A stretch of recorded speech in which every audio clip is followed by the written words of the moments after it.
because it's important that people should live at least at home in a safe environment.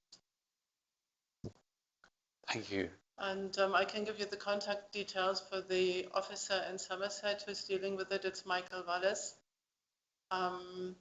So they paid for the posters to be printed. They provide for the media, for the newspaper. We have an article once a month in the Wells Voice, which is provided in Somerset as well. They have got an officer just dealing with the domestic violence. Thank you very much. Any questions from councillors? Yes. Hello, thank you for coming. Yes, I've got quite a few actually, if that's okay. You said 38%. Is that 38%? Yeah. Is that of all reports, or is that just of the violence? No, that's normally it's the percentage of the violence against a person, according to Somerset. So if you have 60%, 65 or 68 violence against person acts in 1 month, 38% of that. Thank you. Brilliant, thank you. Gosh, thank you. I don't know if it's allowed to be known, but do we have a safe house in Glastonbury? I don't know. I'm okay. Wells. I don't know if there's a safe house. No.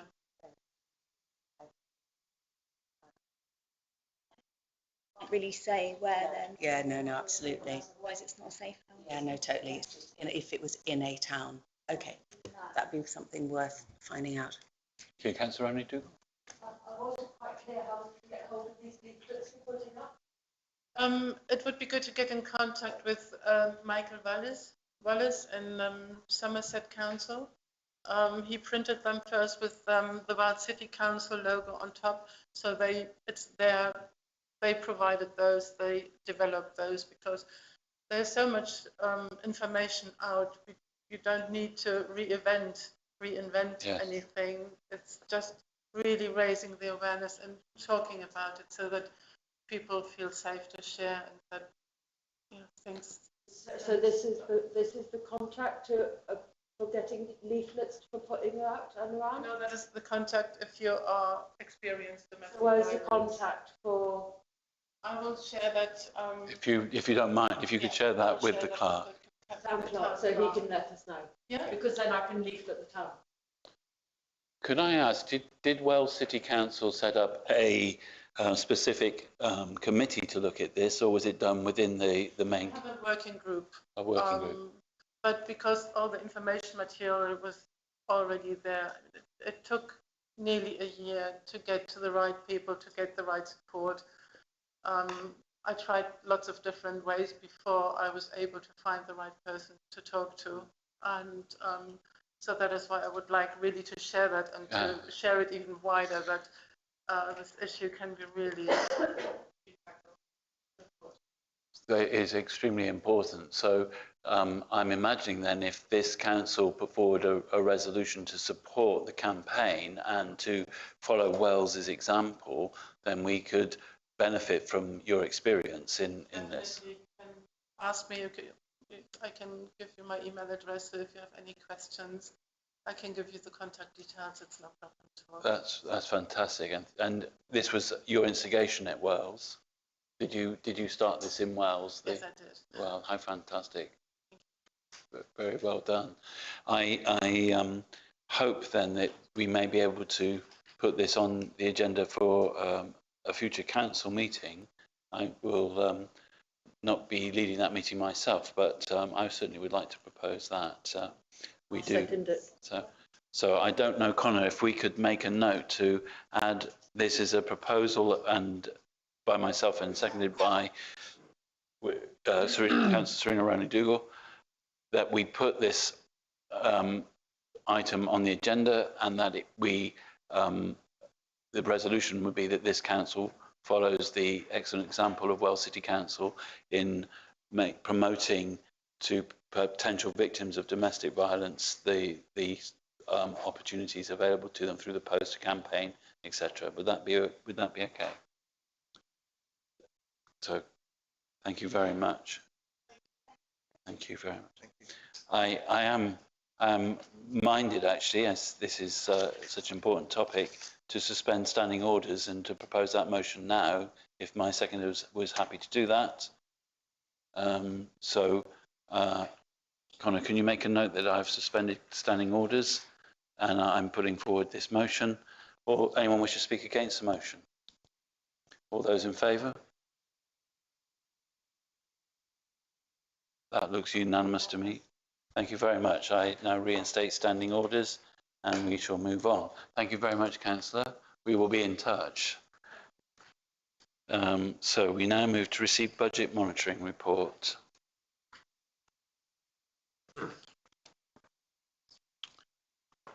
So, Councillors, you'll see an excellent set of notes from the Responsible Finance Officer yet again.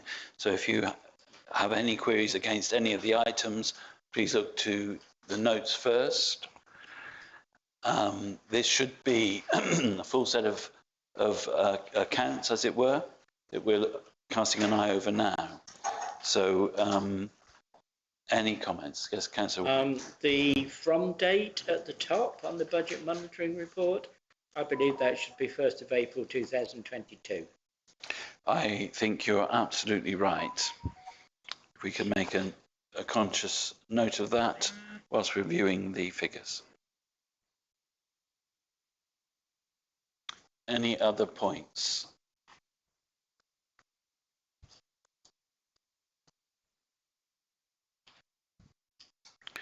So the full set of accounts will be presented at the May meeting, and that's, Councillor Manning.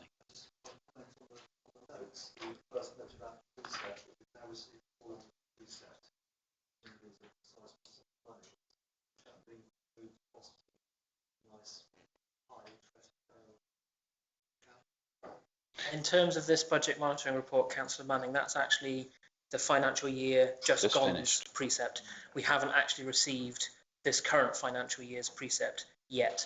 The Responsible Finance Officer is opening multiple bank accounts and savings accounts in line with what the Ethical Banking and Investments Subcommittee resolved, in order that although we aren't eligible for the up to £85,000 per account protection because our turnover is over a certain number of euros, I can't remember it off the top of my head, it will be best protected spread across a number of accounts and a number of different banks.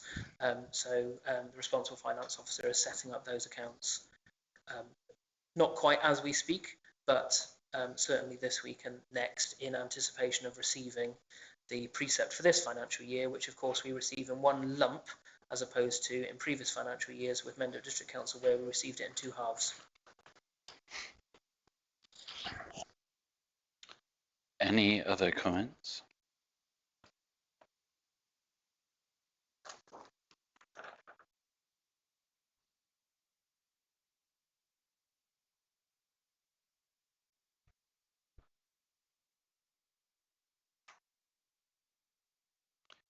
So, councillors, if you're happy to note the budget monitoring report. Oh, yes, Councillor Cook. I'd just like to actually, if you could extend my thanks to the RFO, Jane, for getting these accounts readable. I'm not saying they're not readable, but now that she's put all the wages pretty much together, I've got a figure here, which is very easy to calculate, and now anybody can, of 358,000 in salaries and equipment and training, etc., for last year.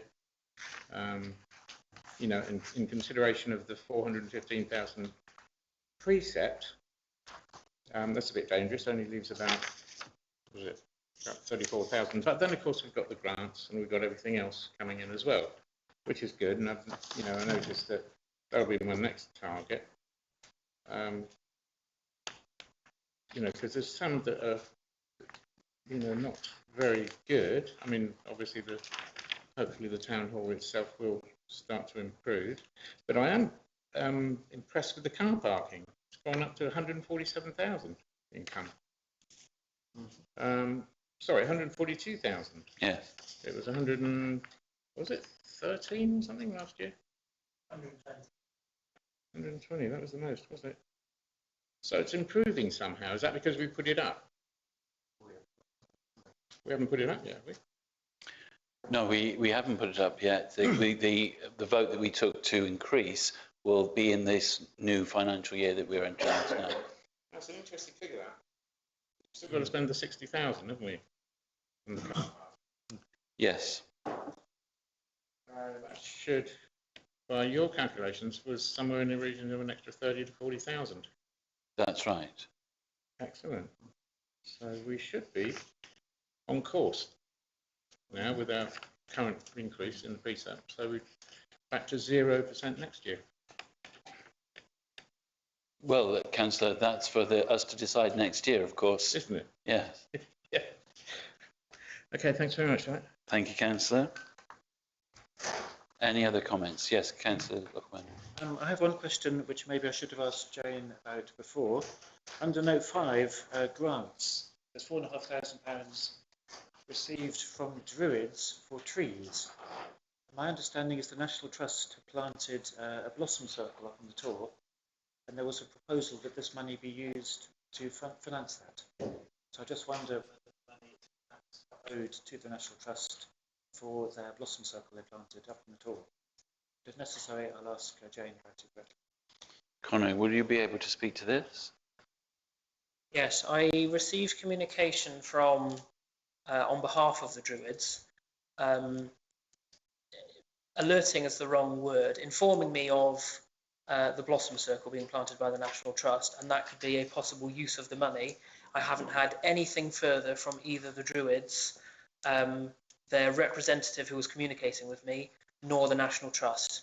So we have received it, and if it is the wish of the Druids that yes, it goes to the National Trust for the Blossom Circle, then that is, of course, that will then be actioned. I believe the National Trust were planning to plant that Blossom Circle before that donation was ever made, though, so there may be an argument for allowing the National Trust, who I believe have got a national scheme to plant blossom trees because they want a similar spectacle to what's experienced in Japan with all of the blossom trees around this time of year, maybe to allow them to incur that expenditure and for the Town Council to have a programme of tree planting using that donation, which was its initial purpose, which is why we're holding it. However, if that's no longer the wish of the Druids, then yes, it can be transferred to the National Trust.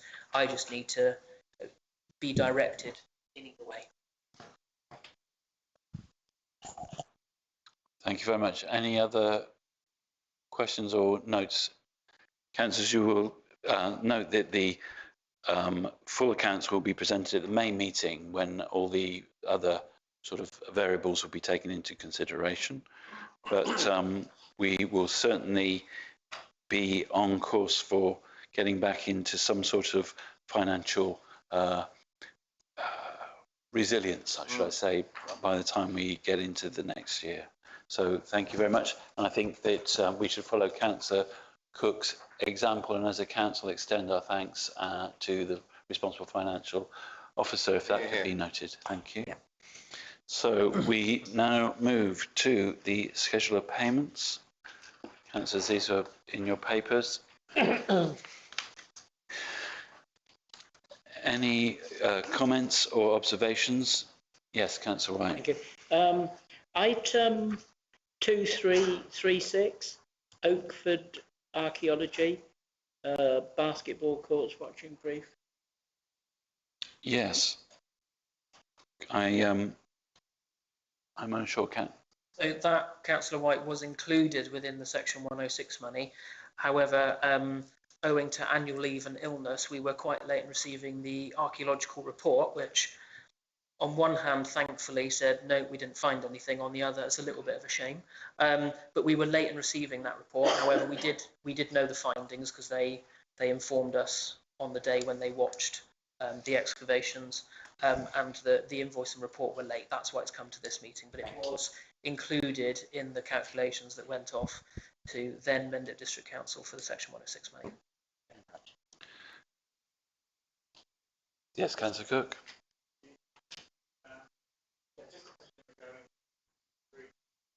Oh, the cafe, child cafe, cost reimbursement of £172 86. Was a profit made? I haven't done the maths yet, Councillor Cook. I know we took over, well, this was the first working day since the cafe was held on Saturday, and I was preparing for this meeting this evening. I'm planning to email round the members of the Town Hall Revenue Subcommittee tomorrow. We took over £100 on the new card machine, and I'm yet to count the money in the till. So when I split that down to sales, cost of sales, and the consideration of some of the capital costs. So for instance, a lot of that will be for stuff that we can reuse multiple times. So you wouldn't account for that against one single event. But the short answer to your question is I haven't done the maths yet. So, any other points? Councillors, are you happy for me to sign off the schedule of payments? I will suffice. Right. Thank you. So we now move to note the resolutions of the delegated committees. And this is the 3-page report that was tabled that Councillor White drew our attention to a little earlier. So the Resilience Committee had no resolutions, but I just looked to the chair if there is anything else that needs to come back. Thank you. Planning Committee, we have the resolutions in front of us. I don't know whether there's anything that the Deputy Chair of Planning wishes to add to this. Sorry. No, Your Worship. Thank you. Property and Assets Committee, there are a number of resolutions there.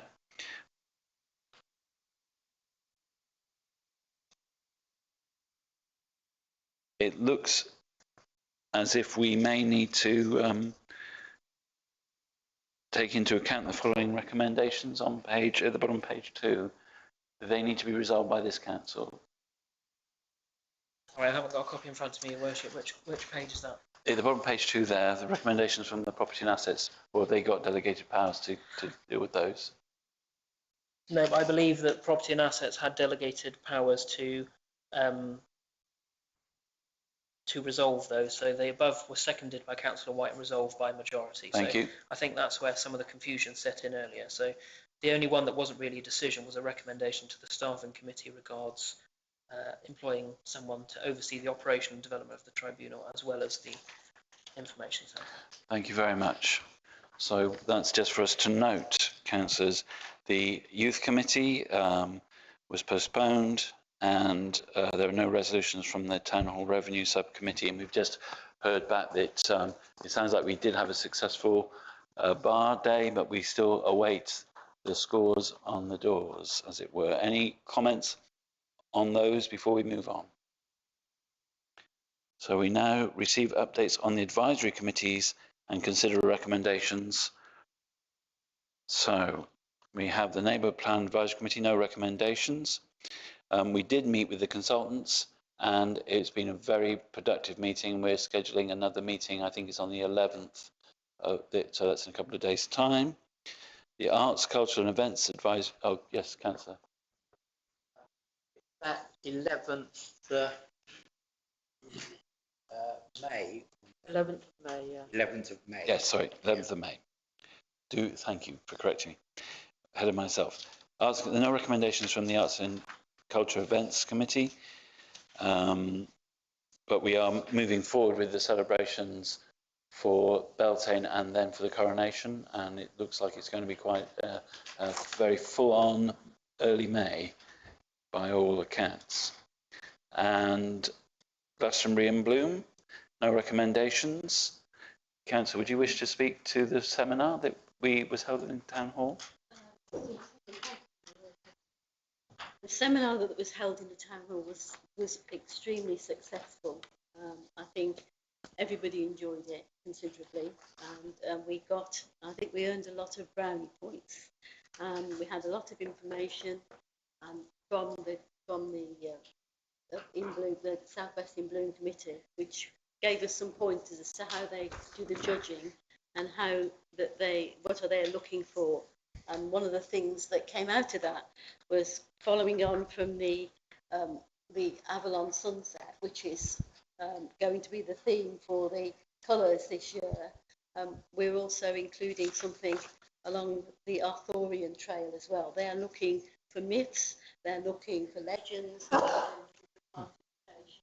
And that's what the next meeting will be finalising, ready for the coming season. Thank you very much.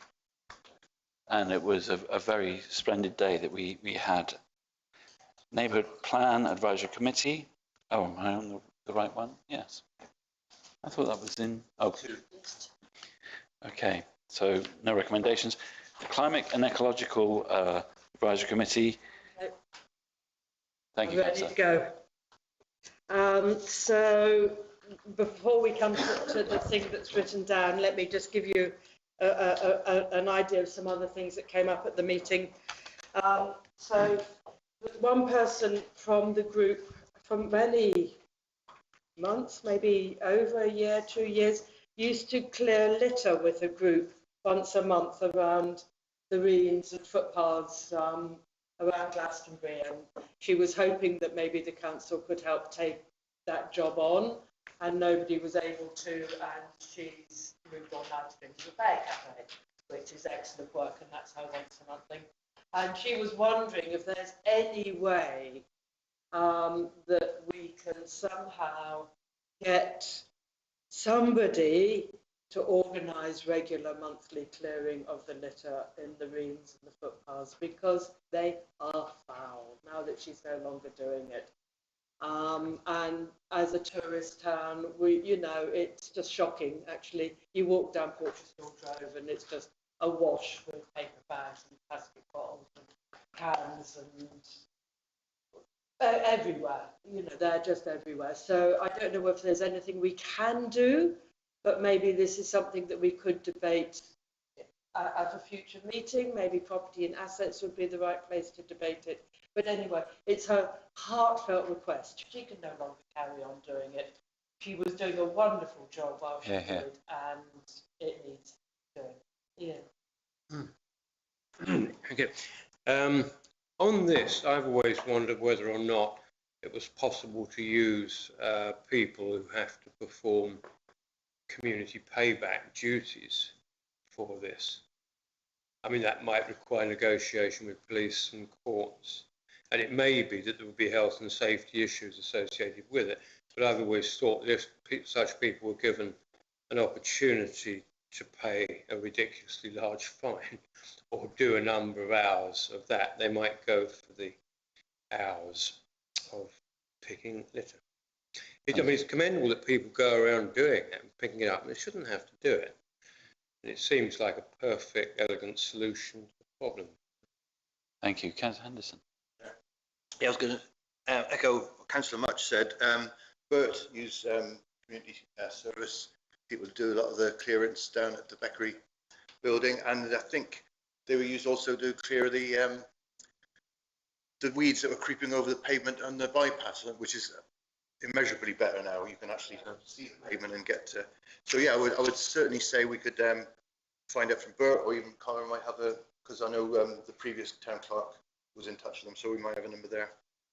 And also, the town council used to do a quarterly litter pick as well, which was attended in variable numbers. So could we ask Connor to ask community service if they could do a litter picking on a fairly regular basis? I don't know whether we've got the time or energy as a council to do anything, but to show willingness halfway or So I see Connor is writing this down as an action. Writing it down, good. Thank you. Excellent action. So the next thing was the bus task and finish group. We had agreed the meeting on April the 20th, and several members from the climate emergency group agreed that they would join. So it will be a mixture of councillors and non-councillors on that bus task group, which will be happening. As you've already been told, the Facebook page for the climate and ecological emergency is now up and running. Please let us put lots of posts on there to inform people about things that they can do that will be of benefit to both themselves in terms of energy reduction and less heating costs, etc., and to the wider biodiversity. So now let's come to the actual recommendation about the stall. This came out of the People's Assembly. So various things have come out of the People's Assembly already. One of which I've got to let you know because I feel so pleased about it. At the very end of the Assembly, one of the people who presented, who'd been part of the pilot project for the UN agroecological programme, was called Plotgate. And Plotgate do veg boxes for people around the town. I think they do about 150 veg boxes each week. And he stood up at the end and he said, we've just been told that the field next to us is up for auction in 2 weeks' time. Can we raise the money to buy the field? And I can announce they've done it. Yay. And enough people from the Assembly were willing to put into their pockets to help Plotgate buy the field. So it'll be as a cooperative on loan stock, it'll all be legal and all the T's crossed and I's dotted. But it means that they've now got another field to bring into production for regenerative farming.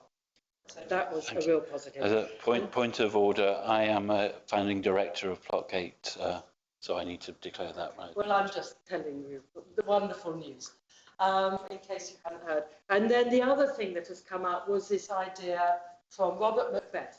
So he's Paddington Farm, and he does the veg stall every Tuesday at the market. And he was saying that he gets about 250 people a week coming through his stall, which is a goodly number. But there's 8,000 people in Glastonbury, so he's only getting to a small proportion.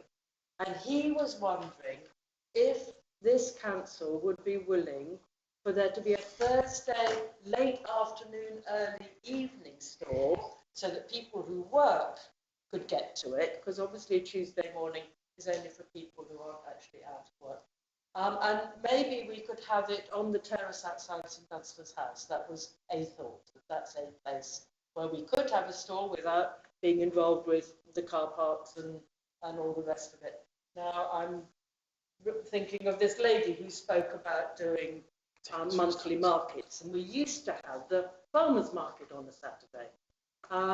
But Rob seems to think that Saturday's quite tricky, that people are coming into town and don't necessarily want to do their weekly veg shop on a Saturday, but maybe a Thursday evening would be good. And the idea is to be the start for what will be called a food hub.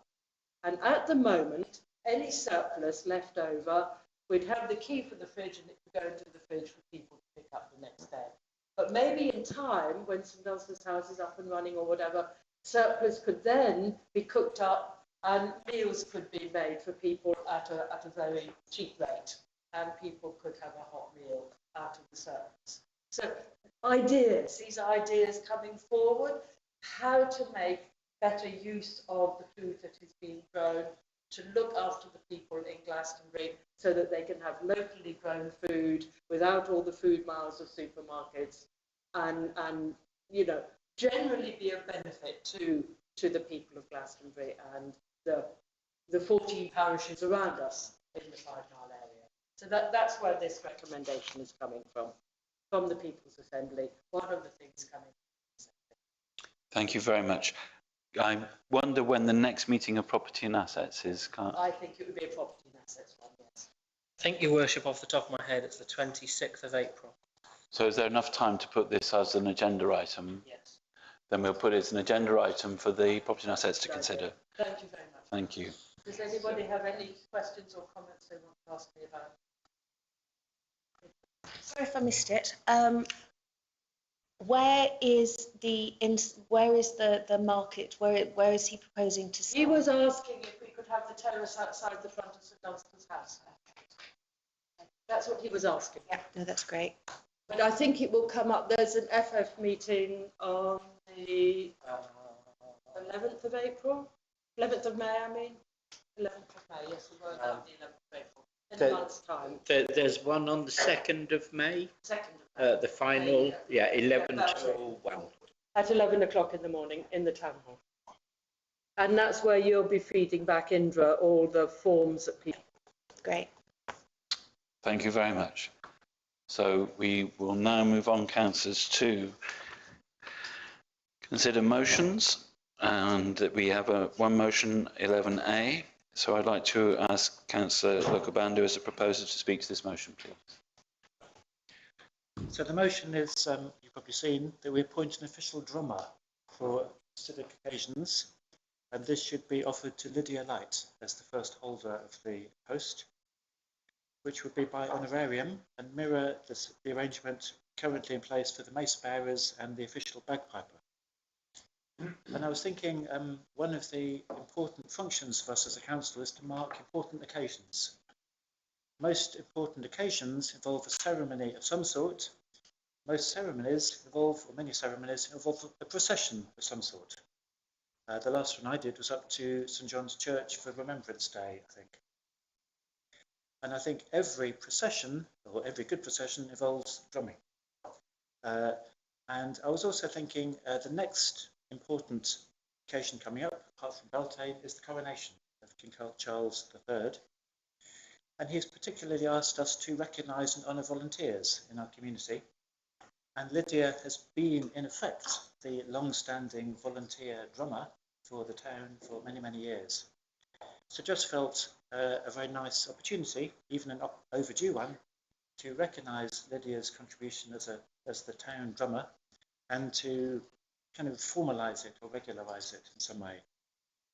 There would be a small cost to the town council, mirroring the mace bearers and bagpiper, but there's a budget for that which I notice is slightly underspent, or has been slightly underspent this year.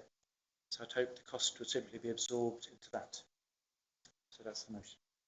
Thank you. I notice that the Deputy Mayor is seconding this. Do you wish to speak now or at the end of any debate?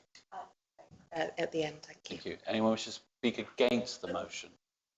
Well, this is why I was questioning if I could vote, because I'm a close friend of Lydia's, so I wasn't sure if I was allowed to vote on this. I think That's if you what consider... I asked at the beginning. Yes, point of... sorry, yes, I now understand which point you're talking to. Councillor, if you feel that you know Lydia well enough to have gone to her wedding, yep, then you shouldn't be voting. I go to her birthday every year. Okay, I don't know if any other councillors feel... I will likewise have to abstain because Lydia is godmother to my children. Thank you. Anyone else wish to point out? Yes.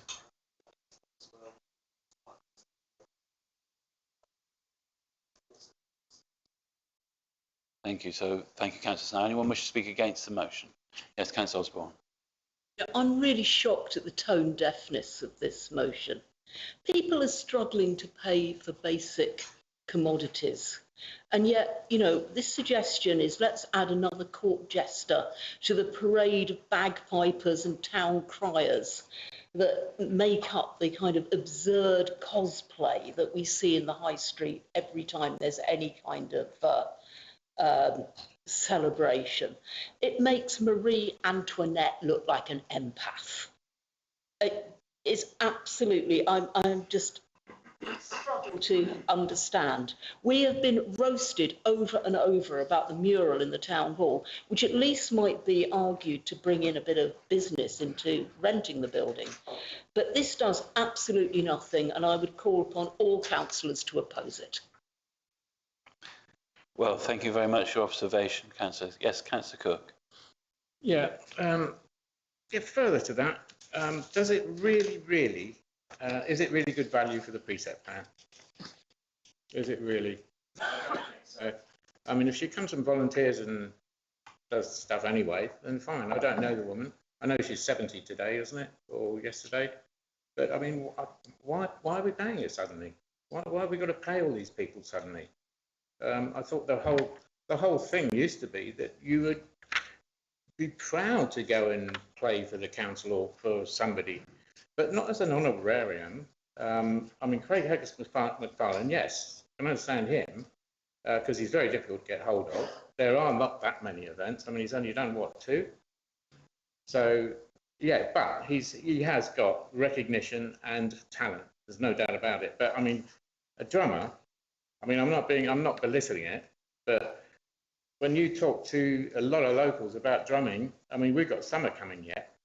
And so we'll have them all up on the tour as usual and a roundabout. We had them in Abbey Park this weekend, and people are sick of it. You know, it's having their sleep disrupted at night. You know, I mean, you saw a lot of people, I'm sure, are aware of all the complaints that have been going on for the last 2 or 3 years about drumming on the tour and bongos on the tour. And so why are we throwing this in at the taxpayer's face? You know, saying, yeah, we've got our own drummer now. I don't get it. I don't understand the mentality. I don't understand the need for it either. All right, I'm sorry about that, but I really don't see it. Thank you. For your points. Councillor Henderson. Chair. Well, I think there are a lot of drummers in town, and I think, you know, if you're going to just ask anybody to be a volunteer or turn up at a procession and do the drumming that way, mayhem lies. So I can see the logic in formalising a drummer for a session. I mean, you know, the coronation will have drummers, the funeral of the Queen had drummers, etc. I mean, is it an accepted part of a procession? And if the only argument you've got against it is the money, well, as Councillor Locobandu said, there is a pot there already which has been underspent. So we're not asking to sort of take money from somewhere else to, and it's only, I think it's £18 per year, is it? Per event. £18 per event, which isn't going to break the bank. I mean, it's going to be a handful of events at most. So I don't really think there's too much to argue about that. Councillor White. Thank you.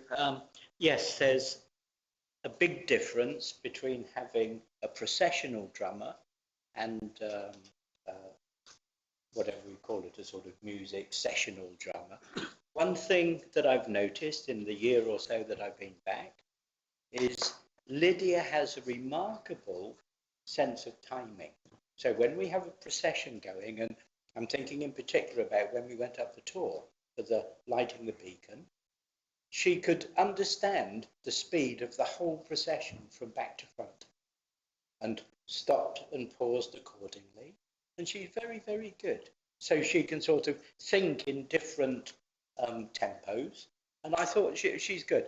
And keep in mind that I had a sort of military background, and so I know the value of that sort of stuff. Now, we're not talking about our processions being military, although we do have the sort of air cadets and that sort of thing happening. But drumming helps. And so from my perspective, I would support it. Thank you very much. Councillor Cook, right of reply. Yes, thanks. To Steve, I would have thought for the coronation we'd be having a brass band or something, or a Bertie's silver band, or somebody like that. Somebody with proper drums and all the rest of it. It's got to be a big event, surely. We're not just going to have a procession of drummers and flag wavers and things, are we?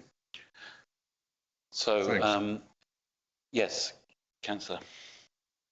I would like to support Lydia has done a sterling job as our drummer in the past. And as Mike, Councillor, so rightly says, she has an inborn understanding of rhythm and of being able to move with the crowd. And she's given her service so quite selfishly. And I think, as a volunteer myself, that occasionally it's quite nice to be paid for what you do. And I don't think this town will go bankrupt for £18 per session. And I think Lydia has been such an asset to the town that I would support this motion. Thank you, Councillor Much. Briefly, I'll support it. I agree with the positive comments. I can't help noticing a graphic distinction between the lack of debate nationally around the £27 billion apparently spent on an app, a track and trace app, and perhaps £100 a year or something.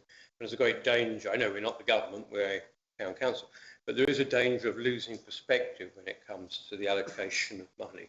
And it's just two figures to keep in mind for a moment before we vote. Thank you, Councillor Osborne. Right of reply. I think money here is a bit disingenuous, because talking about underspent budgets as though, well, this is money we can just chuck around.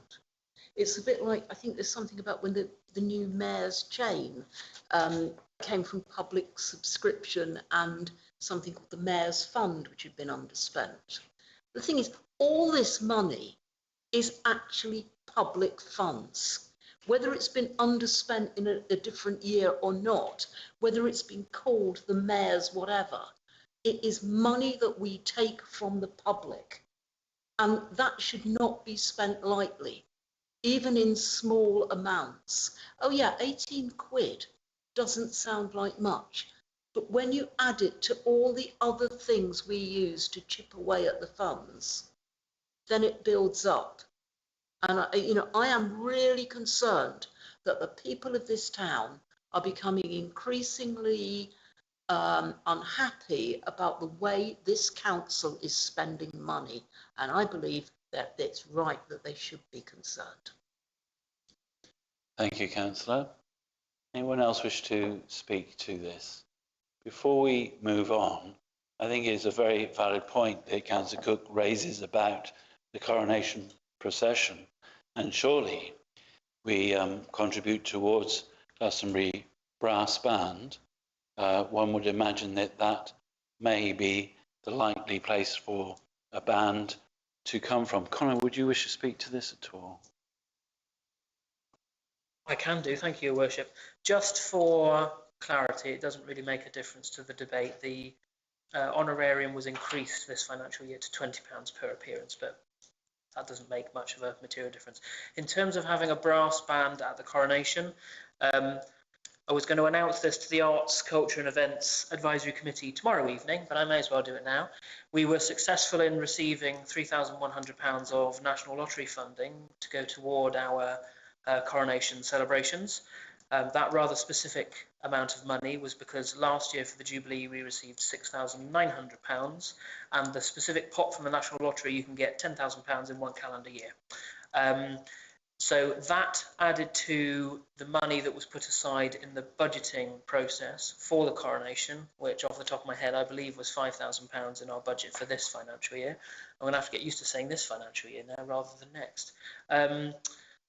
Will mean that Glastonbury Brass Band will be paid for their appearance at the same rate that they were for the Jubilee. So we will have a brass band for the coronation celebrations.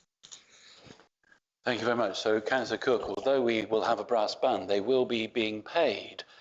So we could decide that as not everybody in Glastonbury is a person who supports the monarchy, that we are still being a little bit flippant with people's public money. I speak as a firm Republican myself.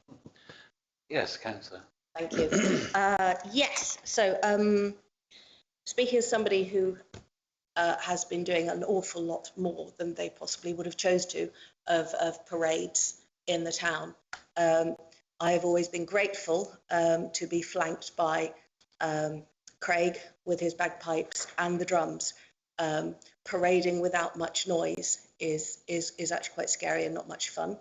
Also, the reason we do parade is because of the town. We are pretty much, when we do that, we are a tourist attraction.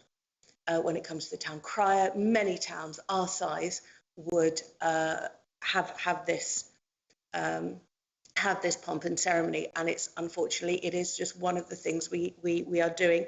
I am grateful and would be grateful for Lydia to join us, which basically all that means is we're on her shortlist. You know, she is, if we ask her to come, then we're pretty much up there for her to come and play. There's a couple things. One, the band is no longer a marching band. They are only a stationary band. So we now, I believe, is that true? Yes. Yes. So we don't have a marching band anymore. Having as much noise when we do go up and down the street would be fabulous. And if that's just with one drummer who costs £20 per session, as opposed to 1,200, which is the marching band. Also, a lot of the things we do come in under funding bids. Completely don't want to take any more money from any coffers from the people. But yes, also Lydia is part of the Dragon Drummers. She's not just any old drummer. She is any old dragon, yes. Any old drummer from this town. She is a very respected, if not the most respected group of drummers that she leads in this town. So I think we are incredibly lucky. Thank you. So, Councillor Henderson, right to reply? Point of clarity, who is the band that normally marches up the town then, and why don't we have them anymore? They are the Glastonbury Brass Band. They're no longer a marching band. Okay, which thank you. I think is part of the reason why we're thinking it might be good to have a drummer, thinking of remembrance, etc. Yeah, sure. That's a shame. So, councillors, I would move to vote. All those in favour of the motion?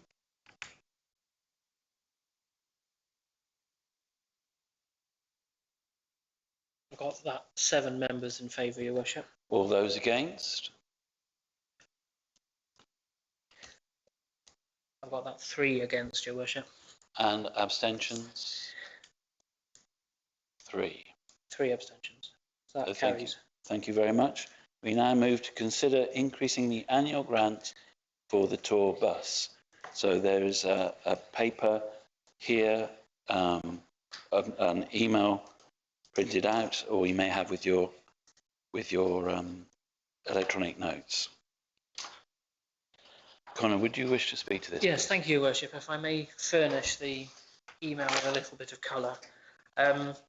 The Chief Executive of Mendip Community Transport, who run the tour bus, came in to speak to me in, it was either February or March.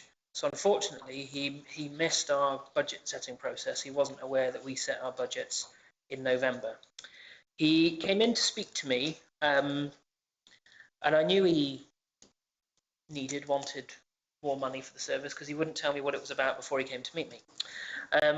Essentially, the tour bus is funded 50% by the then County Council, now Somerset Council, and Glastonbury Town Council. Our contribution in 2014 was £10,000. That was increased in 2019 to £11,000 and has stayed there ever since. The Somerset County Council contribution toward the tour bus increases by the Consumer Price Index each year. So Mendip Community Transport seem a bit more on the ball with increasing their contribution and weren't quite so on the ball with increasing our contribution. This year, Somerset Council's contribution toward tour bus will be £14,000, and Mendip Community Transport require us to increase our grant by £3,000, taking it up to £14,000 for the service to continue, essentially because of increased costs to Mendip Community Transport and the fact that, much like the situation the Town Council found itself in toward the end of last year, in terms of having exhausted all of its financial reserves where we could possibly absorb any cost increases, Mendip Community Transport as a charity are in exactly the same position. So he came to me to ask that Glastonbury Town Council increases our grant toward the tour bus by £3,000. Thank you very much. Conor, can I just check with you that the 11,000 is already in the budget for this year? Yes, Your Worship. The £11,000 is already in the budget for this financial year. So the increase is £3,000 for this financial year. I haven't necessarily looked through the budget in a huge amount of detail, but I will just draw members' attention to the fact that a grant was made toward Glastonbury Antiquarians Limited in the budget for this financial year. And of course, in light of the changing situation that the Town Council is now looking to take on the Tribunal building, there is a figure of £3,000 that will not be transferred to an external organisation, and instead the money for the Tribunal building was proposed to come from somewhere else. So there does seem to be a neat little £3,000 that we now don't have to spend that could possibly be wired across to this budget line. Thank you. So, councillors, I would welcome a short debate or somebody proposing a motion. Thank you, councillor. Yes, am I clear, Conor, that he has said that the tour bus won't run unless we increase our grant to 14,000? Is that what you said? Yes, Tim didn't He didn't quite commit to it in exactly that way, but I did pose the question, what happens if the town council does not increase its grant for the tour bus? And essentially his answer was, we as a charity cannot afford to run it. So it will... Essentially, we've got a very strong arm twist to insist that we do, because of course we all want the tour bus. The tour bus is of great value to the town. And in fact, people have been asking for the tour bus to be extended. Not to stop in October, but actually to carry on, because it is of such benefit. Yes, he did it in a very nice way, but essentially, yes, if you want the tour bus, there's not a lot of choice. Thank you. I saw 4 arms go up, so I shall try and get them in the right order. Councillor Cook? Thank you. I don't know where the tour bus goes or starts, where it starts and obviously goes up the tour and then finishes down here again, but where is it? Outside? So it comes from St Dunstan's car park and then goes up to Beer Lane, up to Chilkwell, up through Well House, I think, and then... No, it doesn't go Well House, it goes Ashwell Lane, to the far end of Ashwell Lane, up Gypsy Lane, parks at the tour. yes, of course then it comes does. down Wick Hollow, goes up to the shop on Chinnock Road, comes down by Selwood Road, Leghorn Mutton. I've taken the tour bus lots, as you can tell. What I'm thinking is about Herbie's Field, for instance, if it's dry, not under 2 feet of water, like it was last week, my God. But if we do actually get to use it as a car park, then could it not go from there? I mean, is this... So Herbie's Field can be used as a car park for only a certain number of times a year? Yeah, I know, 28 times. Yeah, say, you know, say Easter next year, for instance. It'd be terrific if you could fill that car park down there, Herbie's Field, if it's not flooded, and then use the tour bus to bring people from there, and then charge £5 a ticket rather than the £4 a ticket they're proposing to put it up to. Well, the tour bus is a designated route, so it has a number, so we'd have to then apply for changing the route for the number for the bus. So it's a good idea, but I think that probably needs a little bit more of a conversation with Mendip Community Transport about how that might be achieved. It might just loosen the grip on our arm, really, because I agree, we're held to ransom over this, which I don't think is fair when it's a community transport bus for the community, and the community is all around the town. So there could be various pickup points, and also, you know, I'm talking about tourists as well, obviously, isn't it? Well, anybody who wants it, isn't it? The reason why it came into practice in the first place was because of the sheer volume of cars that used to park up around the tour and cause a disruption up there. And that was tourists trying to get up the tour. So they would all park along the road before the travellers. There was lots of tourists parking up there. So the idea was to bring them down into the town. They park here, and then there's a shuttle bus service. It was then extended to cover St Edmunds Hill as well. So it provides a service to some of the local residents who live up there, because 29 is not as regular as it used to be. Although I noticed going back up Bushy Combe again, Bovetown again. So you're right. I think that is a debate probably for us to have a property and assets, looking at what other services we could ask Mendip Transport to provide for us. But this is a designated route, so it's got a number. Yeah. And so we're being asked to consider whether we'd like to put £3,000 of our budget into this to facilitate it continuing running. The fear, I imagine, in no longer having the service is that people will start parking en masse up around the tour again, and that's what we don't want. Yeah, no, I agree with that. You're going to find it difficult. I mean, it's working a treat up there. I mean, I walk up there pretty much every other day, and you rarely see anything up there. Just a couple of vans that go in the disabled parking space, and that's it. So, which is good. So excellent. Thank you, Councillor Cook. Thanks for that. Councillor Henderson. Councillor Rooney-Dougal's answered my question, thanks. Thank you. Councillor Osborne? Yeah, I was just wondering, given that I suspect the majority of the usage of it is tourism, that rather than subsidising tourism, which seems quite a weird thing to do in a way, why don't we just, if there's 7,000 journeys on it, why don't we shove it up another 50p, and that would give us another it would give us the £3,000. And if you're coming here as a tourist, you don't really mind paying. I mean, you get a lot here that is free. It's quite a sort of cheap destination, because you've got the Tor, you've got Weariall Hill, you've got the Almshouses, White Spring, the Mural Trail, the Glastonbury Trail, loads of things you can do for free. So I don't think the cost would put tourists off. And you could always have a bus pass to subsidise it for locals. So you're proposing that we put it to £3.50? No, it's gone up to £4 already. God, you missed my punchline, councillor. There we are. Councillor Osborne, just draw your attention to the fact that there is a proposed increase to £4. Yeah. So what would you suggest we put it up to? £4.50. £4.50, thank you. Thank you very much, councillors. Yes, I do. Councillor Manning. I just wanted to make an observation that in the email that's come from Mendip Community Transport, there's no mention of BSOG or NSG, which are grants that are available to community transport bus companies. This is the grant that is being used to ensure that the fares on other journeys are £2.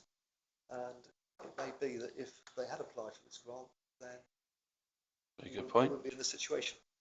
Good point. Thank you. Councillor Ronnie Dougal.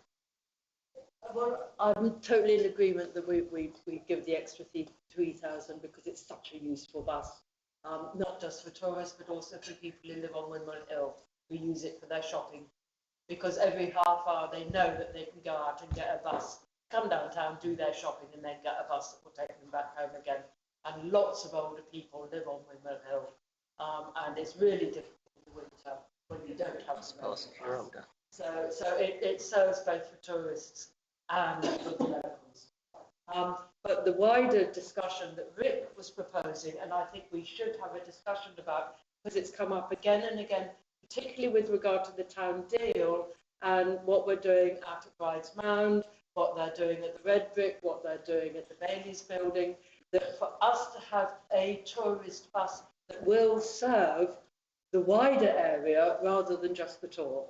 And I think that we should start to prepare for that, because we were going to have the park and ride, and there was going to be the electric bus scheme on with the town deal. So I think this topic should actually come back up again. And thank you, Rick, for suggesting that, because I think it's about time that we started to investigate. So just before we move on, Councillor Cook, would you be happy to put that forward to Property and Assets if seconded by Councillor Ronnie Dougal? Yes, absolutely. Thank you. I wonder whether we could get that on to Property and Assets to start a debate about a bus service. If I may, Your Worship, absolutely, I can do that. In terms of Councillor Manning's point about the grants, I believe when Tim, the Chief Executive of Mendip Community Transport, came in to speak to me, he did mention those grants. He said that Mendip Community Transport were unsuccessful in receiving any money from it because the allocation that came to Somerset as a county was a substantial amount lower, only a fraction of what the then county council actually thought was required to protect bus services. So the county council channeled that grant funding into routes that they saw fit, and that wasn't the tour bus. So I think that's on that point. However, he did mention that with the increase to £4, with the way that the fares work, that you sell them at £2 for a single, he said essentially we're getting the same benefit but without having the grant funding, if that kind of makes sense. And on Councillor Ronnie Dougal's point around having a bus to serve the wider area, I did have that discussion with Tim when he came in, and we were talking about the town deal and the fact that there will be greater demand around the town in future years, and he was very open to having that that discussion and perhaps widening the service in the future, because when you get more users on it, it's more financially viable. So yes, I'll certainly make a note to put it on a property and assets agenda. If not the next one, depending on how long the agenda is, mindful that we don't want to be here all evening, it will certainly go on a future agenda. I'll get it on the next agenda if I possibly can.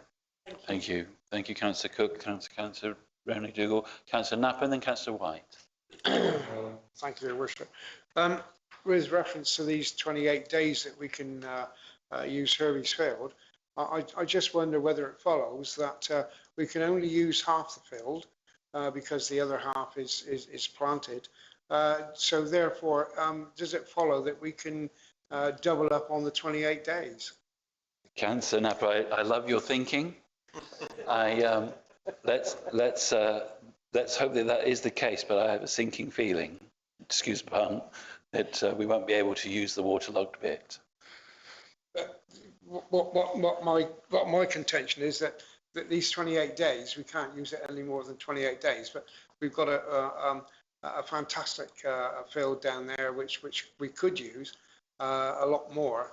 We're not, because we're governed with these 28 days, but like I say, we're only using half the field. So could we convert that into 56 rather than 28? Councillor Napper, if we ever need to negotiate anything difficult, we will send you in with that kind of lateral thinking. We could probably. I think it's worth perhaps asking that question of whom. I'm not sure. Well, the other half of that field is being put to good use with the willow and whatever, and I just wonder whether you know that there is a feed off on that. Whichever portfolio holder holds that portfolio in Somerset, we will try and discover whether we can do this exchange. Councillor White. Thank you, Emma. Yeah, so one part was that I was going to say that Mendip Community Transport do run buses to other places like supermarket runs and things like that. And so, yeah, I sort of like that wider discussion to come.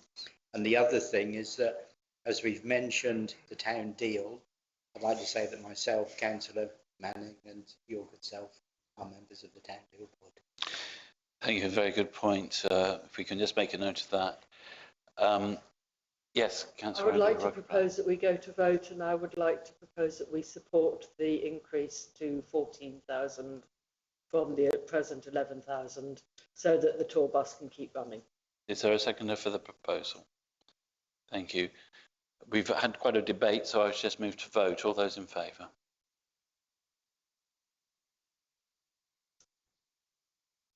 That was a majority, Your Worship. Anyone against? Any abstentions? I think that was unanimous. Oh, was it? Oh, sorry, I couldn't see hands further down the table, but yeah, that's fine, unanimous. Thank you, councillors. We will move on to item 13, to consider flying the LBT rainbow flag for Pride in Glastonbury on Sunday, the 23rd of July. Conor, would you wish to speak to this?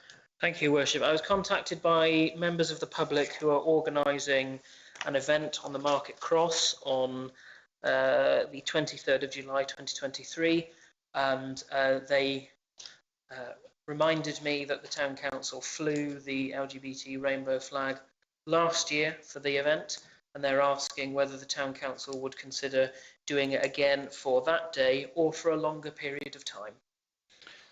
Thank you. Is there a suggested longer period of time? The members of the public didn't specify a longer period of time, but some organisations fly the flag for the entire month, for example, if, of course, there aren't any official flag flying days where we have to fly the Union flag, in which case they are swapped. But it can be anywhere from the whole of July or down to just the day, if council is so minded. So, councillors, I'm not looking for a debate on this. I'm just looking for somebody to propose a motion. I'll propose. Flying the LGBT rainbow flag for a month of July. Is there a seconder of that motion? Councillor Henderson. Okay. Anybody wish to speak against that? So, Councillor Much, Councillor Osborne. I can't help thinking there's a danger of having so much flag flying that these days are going to overlap.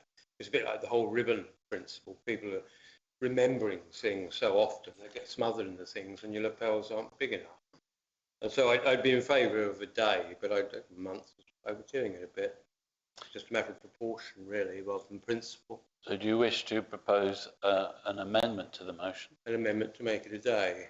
Thank you. Councillor Osborne. I'm just opposed to flying any kind of flag which is divisive. We've already had issues around flying the Ukrainian flag over the town hall, because we have a number of Russian families here. I personally feel that the only flags we should fly are ones which we are indisputably ones that we are involved with, that is the Union flag, the Cross of St George, the Wessex Wyvern, the county one, town one, whatever, because they're ones that basically we all have to sign up to, whether we approve of them or not, kind of thing. But once you start putting up other flags, I mean, for example, July is Gypsy Roma Traveller History Month, which I used to have to tout round schools when I worked for Travel Services. And why not put that flag up for part of July? Except I just think you just do it for everybody or nobody. And I'd rather do it for nobody, because you can't do it for everybody. Because at some point, members of the public will say, why are we not putting up flags for Blind Hedgehogs Crossing the Road Week? And if we agree to it, it will be loony councillors accept hedgie hugging, or alternatively, if we refuse it, hedgehog holocaust by councillors. You can't win with this once you start opening the box. So I think it's better to just keep it to the national, local flags. Councillor, in what way is LGBT somehow divisive, or? Because, well, do I really need to spell that out to you? Not everybody. I would like you to spell that out to me. Not everybody supports it, John. Supports what? Gay pride.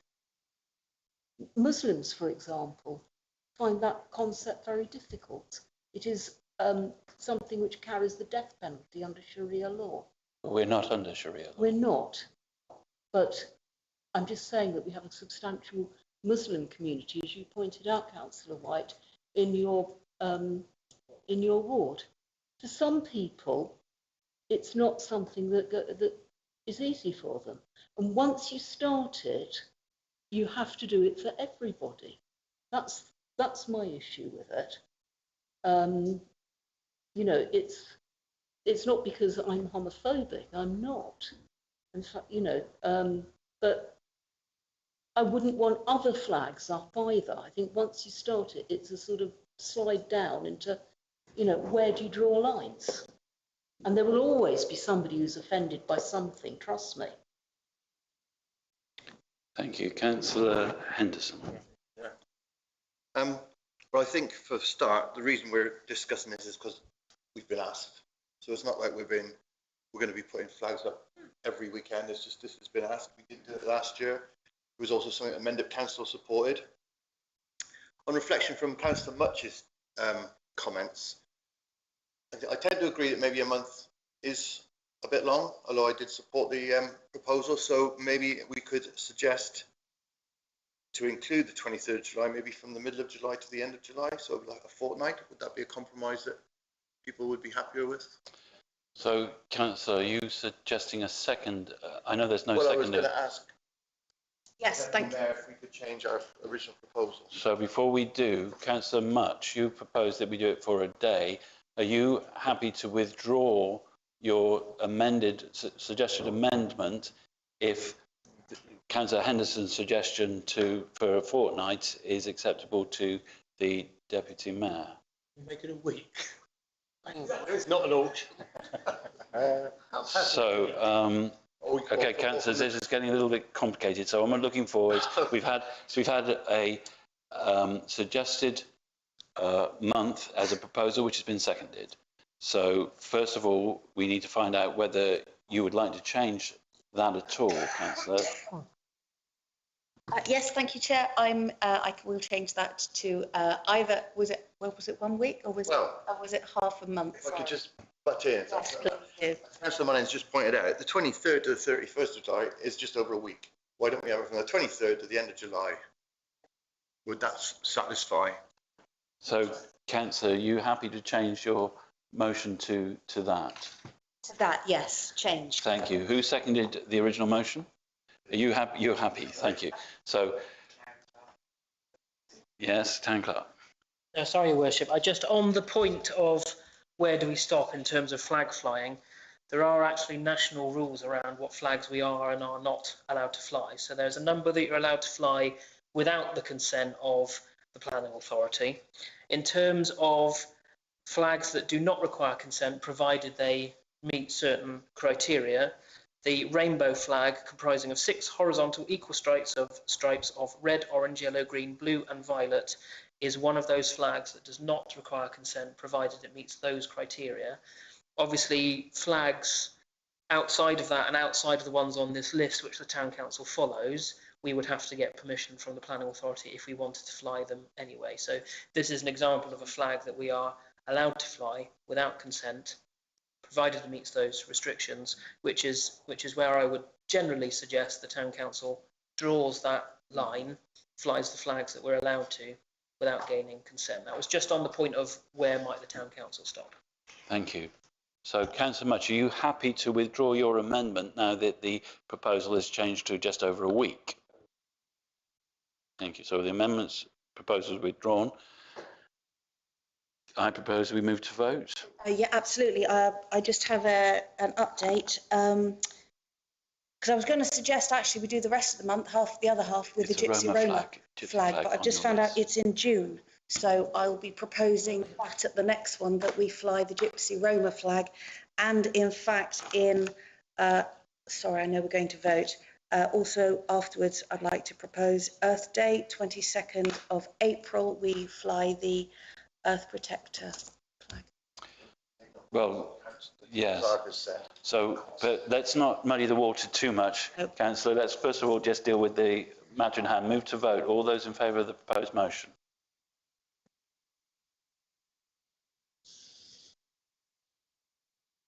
That was I believe a majority of worship, 9 members in favour. All those against?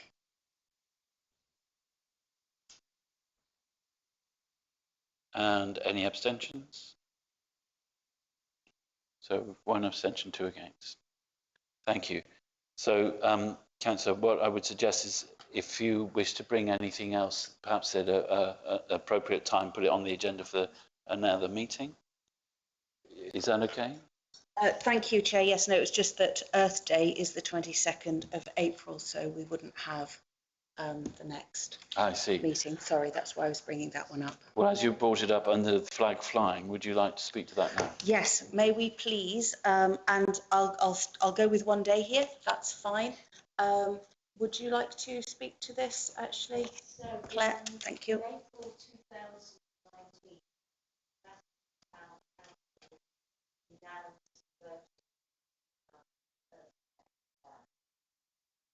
So we are on the Earth Protector website. We are an Earth Protector. So I think it might be an idea on World Earth Day, which is the 24th of April, to remind ourselves and our community what we stand for on this case. Thank you, Claire. So I will go to propose for 1 day. Start the offers 1 day. To fly? To fly the Earth Protection on the 22nd of April. So I'm just going to look to Connor. Is that something we can do without applying for planning? No, I'll have to get consent for that flag, Your Worship. How long will that take? I have absolutely no idea, Your Worship. So how long is a piece of string? May I suggest, Councillor, that you say subject to consent. Consent. Thank you. Is there a seconder for that motion? Yes. Thank you, Councillor Rowan. Anyone wish to speak against the motion? Councillor Osborne. I just wanted to find out when we'll be flying the Cross of St George, St George's Day, as I believe that's the 20th. That's the 23rd, Shakespeare's birthday. Councillor Cook. And could I ask how much this is all going to cost per flag, you know, with the planning application? I have absolutely no idea, Councillor Cook, whether the Somerset Council... It's about £135 that I know of. I don't believe you need to put in a planning application. I believe you just need written consent from the planning authority. They'll want They would charge for it, but I don't know. I've never done that before, Councillor Cook, so I've got no idea how much. I've never known a planning department not to take some money off it. But anyway. Thank you. And the flag as well. I mean, are we paying for the flags or? We've got the flag, thank you. What about the others? We got all of them? Connor, do we have the LGBT flag? Your worship, from last year, yes. And we have a St George's flag, and we have a stock of Union flags, and we have a stock of Glastonbury flags. A Ukrainian flag? Yes. For a month, not a week. Okay. I mean, you know, Very observant of you, Councillor Cook. Very observant of you. Well, I happened to notice, yeah. So did my friends.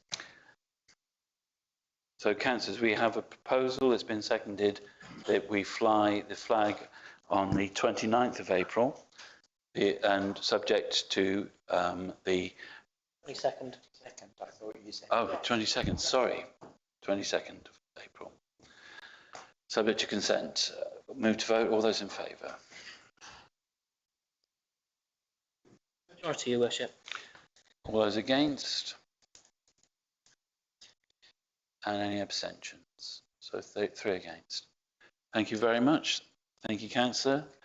So we now move to receive Unity Councillor reports. Your worship, unfortunately, both Councillor Hart and Councillor Cottle have tendered their apologies owing to feeling unwell. Councillor Cottle did earlier today send to me the Liberal Democrat administration update, which I've emailed round to members. I hadn't had anything in writing from Councillor Hart in advance of the meeting. If I do receive anything after the meeting, I will circulate it. Thank you very much. As it's the first month where they are the sole authority, it bodes well that we've received such exciting reports from them. I hope the fact they're both ill is not a reflection on the new administration down at Taunton. I'm sure it isn't, and we wish them well. So, verbal updates from representatives of outside bodies. Starters for 10. Councillor White. Thank you. Not much to say about the town deal. I was at Red Brick Building last week, and they were doing their safety training for their construction work team. So that's for the Life Factory. So I was talking to Rob at Red Brick. So I imagine fairly soon they will start work there inside Building C. And the other thing was from the farm, Bradley's farm, and that they're aiming to put some static units, sort of porta cabin type things, I think maybe even this week, so at the farm, so they can then start their work properly. But nothing else, so the meeting is the following week, or 28th. Yeah. Thank you. Any other reports from outside bodies? Just your worship, on the subject of the town deal, because Councillor White didn't cover it, just announce to anyone who's not on the St Dunstan's House Project Implementation Subcommittee, a delightfully snappy title, that we successfully appointed project managers for the St Dunstan's House project. They started on the 1st of April, actually the 3rd of April, because the 1st was a Saturday, but we were very, very impressed by them. Dowler's Property Group, and indeed Alderman Tucker was so impressed by them, he's asked them to go look at the Bailey's buildings. Yeah. I and the members of that subcommittee were absolutely delighted with their presentation, their experience, their enthusiasm and their understanding of our project.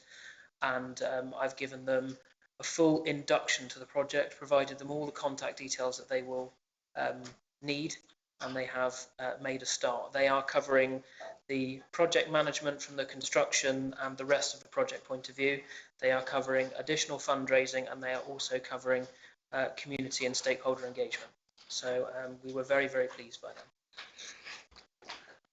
Thank you very much. Any other outside bodies? Move on to Mayor's announcements.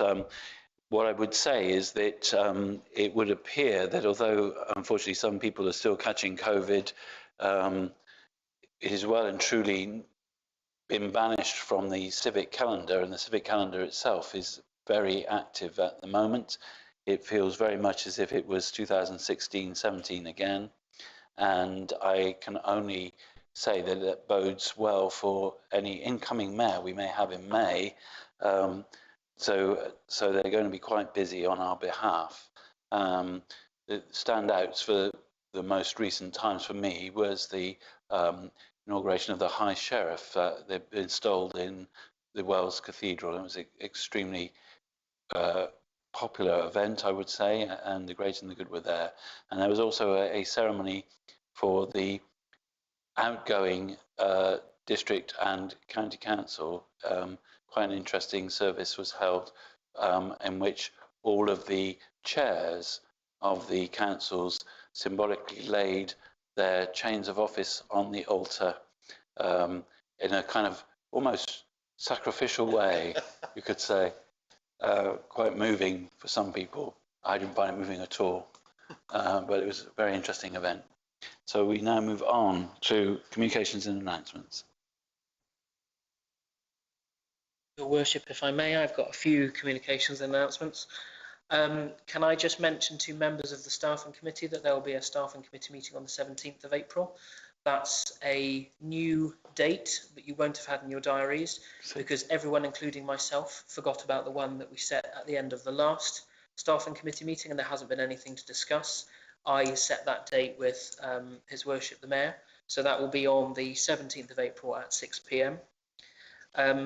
For members of the St Dunstan's House Project Implementation Subcommittee, the meeting on this Thursday has been postponed. And it has been rescheduled for the 18th of May because our project managers are going to give us a draft of the delivery plan to go to the accountable body on the 11th of May. So you'll have a week to read it before we have a meeting to discuss any amendments or whether we're happy with it, to meet the deadline of the 31st of May. So the meeting will be held on the 18th of May at 7 p.m. And in terms of the defibrillator on Glastonbury Tour, we've been in liaison with the National Trust and the third party that between them put the defib on the tour. Our contribution is that we pay the electricity bill. There is positive murmurings coming from the National Trust for them to pay the money to have the defib reinstated on Glastonbury Tour. We haven't had formal confirmation of it yet, but they seem amenable to that. So I'll keep councillors up to date as I hear more. Thank you very much. Correspondence? I've had none, Your Worship. So we shall move to news releases. Any ideas, councillors? Well, maybe we wish to return to this. We could. When you say tour bus, council. Sorry, the fact that the council is upping its funding of the tour bus. Anything else? I was going to say the Mayor's charity event. Yes, that would be. Thank you very much. Yes, we could do that. Coronation events are obvious things that we need to do news release for, but I think that's something we're working on in the ACE committee. So I think we should, from this meeting, I think it's possible that it'd be quite good news to say that we are increasing our support for the tour bus and make that into something to go into the newspaper. And I will endeavour to try and promote the Mayor's charitable event a little further, perhaps with a letter to the paper. And as you say, the ACE committee will be pushing out some information around the various events that are happening over the weekend of His Majesty's coronation. So, Conor, are you happy with that? Yes. Thank you. So, actions from the meeting? Thank you, Worship. So the actions that I've captured are that I am going to ask the Sarahs to liaise with yourself and Councillor Don Francesco, and also, actually no, we won't need to liaise with the Town Hall Manager, regard dates for the public meeting as requested during public participation. I have taken an action to get in touch with the officer at Somerset Council to get a hold of a stock of leaflets, as mentioned by the City Councillor from Wells. Yeah. I've taken an action to liaise with the community payback scheme regards whether there's a possibility that they could do litter picking in some of the reens. I've taken an action to add the request for a stall to be held on a Thursday to Property and Assets for the 26th of April. I have also taken a note regarding the tour bus route, which will go on that agenda if there is space. I've taken an action that the rainbow flag will be flown atop the town hall from the 23rd to the 31st of July. I've taken an action that I need to try and gain consent from Somerset Council regards the Earth Protector flag for the 22nd of April, and that the St George's flag will fly on the 23rd of April, and taken an action to issue the news releases as discussed in the previous item. Thank you.